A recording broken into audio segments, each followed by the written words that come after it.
Hi, it's Kiffin Bates here, and today I thought I would start a series on segregated witness, or segwit, because it's quite an important development in the way that Bitcoin functions.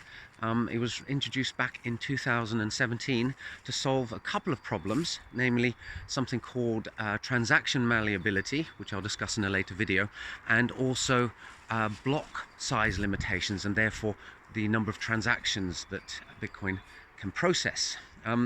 Segregated witness was first put forward by a Belgian guy, I think, called Pieter Wuille.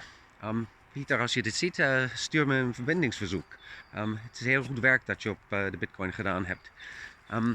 And segregated witness has a simple principle at its heart, which is to make transactions smaller by pulling the digital signatures off the transactions and keeping them in a separate place. So if you think of signatures as witnessing that something is correct, then that's where the name segwit or segregated witness comes from, because the witness part is now being stored somewhere else.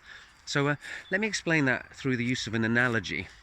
You can look at a Bitcoin transaction as a person having in the past received a bunch of checks.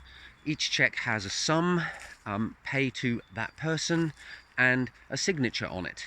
And the person keeps those checks in the drawer until they decide that they want to spend the funds that those checks represent on.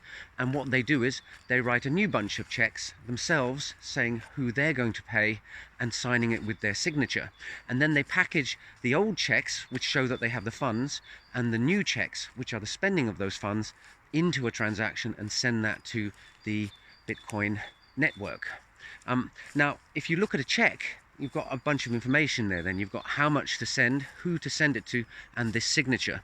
And the signature takes up space. In fact, it takes up quite a lot of space. So if you can pull the signature out and store it separately, then the check suddenly becomes a lot smaller. Does have some other ramifications which I'll go into in later videos, but that's basically the principle. Take the old system where you receive checks and send checks on, take the signatures off them, keep them separately, and the separate storage space refers to the original checks because each check has an ID.